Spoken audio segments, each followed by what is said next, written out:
राजीव गांधी पंचायती राज संगठन की राष्ट्रीय अध्यक्ष और पूर्व सांसद मीनाक्षी नटराजन मंगलवार को राजधानी भोपाल पहुंची, जहां उन्होंने प्रदेश कांग्रेस कार्यालय में मध्य प्रदेश पंचायती राज संगठन के पदाधिकारियों के साथ बैठक आयोजित की। इस बैठक में उन्होंने चुनावी साल में पंचायती राज संगठन को मजबूत करने के टिप्स पदाधिकारियों को दिए और प्रदेश कांग्रेस कमेटी द्वारा चुनावी साल में कार्यशाला में लिए गए निर्णयों को प्रदेश के हर जिले में पहुंचाने का काम संगठन द्वारा किया गया। मीनाक्षी नटराजन ने बताया कि राष्ट्रीय पर महात्मा गांधी रोजगार गारंटी योजना नरेगा और पीडीएस जैसे विभागों में बजट की कटौती की जा रही है। इसके अलावा उन्होंने मध्य प्रदेश से विधानसभा या लोकसभा चुनाव लड़ने के सवाल पर जवाब देते हुए कहा कि यह निर्णय पार्टी द्वारा लिया जाता है और पार्टी द्वारा उन्हें संगठन या अन्य कोई काम भी सौंपा जाएगा तो वह उसे करेंगी। साथ में जोड़ी और उसी के तहत जिला कांग्रेस कमेटीज़ ने काफ़ी काम किया है। उन्हीं के लीडरशिप में हम भी काम कर रहे हैं और 6 तारीख को जो रैली होगी उसके बाद पुनः मुझे लगता है कि ये जिन मुद्दों को लेकर अब तक काम हुआ है उनको आगे लेकर जाने का काम है। संगठन का मेरे लिए जो भी फैसला हो, और जहाँ तक मेरा व्यक्तिगत सवाल है, मैं ये मानती हूँ कि मुझे पार्टी ने बहुत अवसर दिए हैं।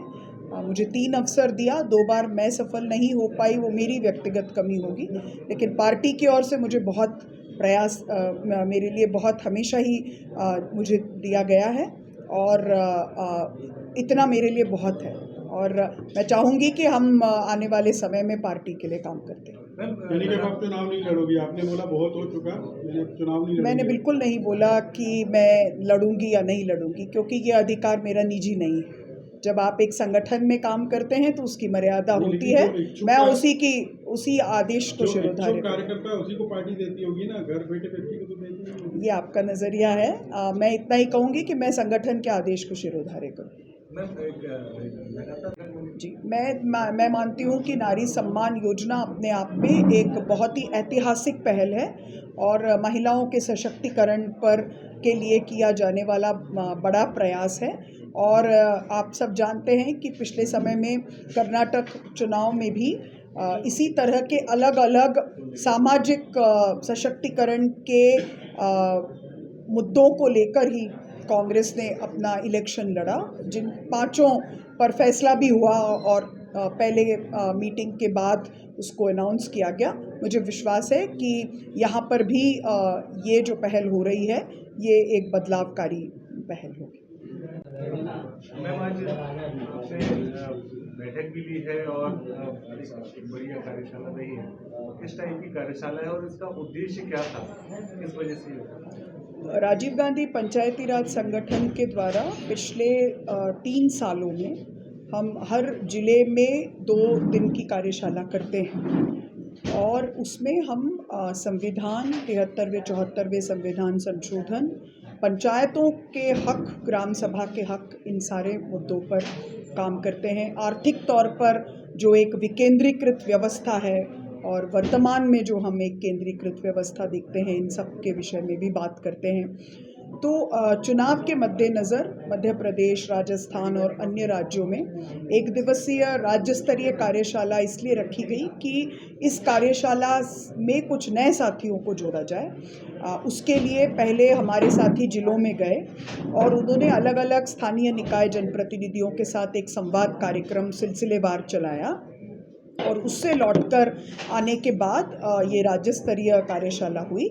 इससे लौटते समय उनको वापस जाकर अपने ब्लॉक स्तर पर और जिला स्तर पर फिर से कार्यशालाओं की तैयारी करनी है, ताकि हम चुनाव को ध्यान में रखते हुए भारत जोड़ो यात्रा जिन 3 मुख्य मुद्दों को लेकर चली थी, आर्थिक तौर पर, सामाजिक सौहार्द के तौर पर और राजनीतिक तौर पर आज हम जिस तरह की सभी स्वायत्त संस्थाओं पर हमला देखते हैं, उनके अधिकारों का हनन देखते हैं, उन सब के विषय पर लोगों से बातचीत कर सकें।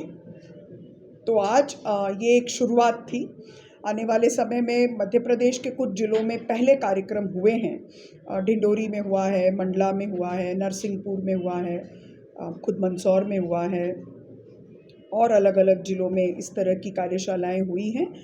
इस के काम को और फैलाया जाए, इसका विस्तार किया जाए, इससे हम महिलाओं को जोड़ सकें, 5वीं अनुसूची के क्षेत्र में आदिवासी जनप्रतिनिधियों को जोड़ सकें, ये कोशिश है।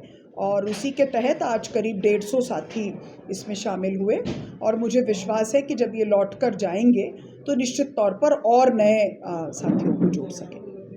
मैम, और आसपास के जो जिले उनमें कोई ऐसा कोई बड़ा मूवमेंट कांग्रेस खड़ा कर रही है क्या?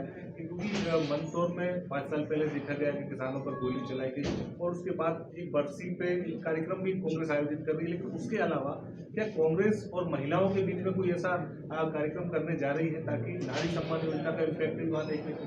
तो नारी सम्मान योजना के तहत तो काफ़ी दोनों जिला कांग्रेस कमिटीज़ ने आयोजन किए हैं। मेरा हालांकि उस पर बोलना उचित इसलिए नहीं है कि जिलों के ही नेतृत्व में हम सब ने भी वो कार्यक्रम किए हैं, लेकिन आने वाले 6 तारीख को हमारे प्रदेश कांग्रेस के अध्यक्ष वहाँ जा रहे हैं। और जो आपने गोलीकांड का जिक्र किया, तो न केवल एक रैली की थी बल्कि उस समय पूरे 1 साल हमने 1,500 किलोमीटर की पदयात्रा की थी, किसान न्याय यात्रा की थी। हमने उसको 9 अगस्त से शुरू किया था, जब ये गोलीकांड जून में हुआ उसके बाद, और फिर उसका जो समापन हुआ था वो 1 साल के कार्यक्रम के तौर पे हुआ था, जिसमें राहुल जी और माननीय कमलनाथ जी साथ में जोड़ी।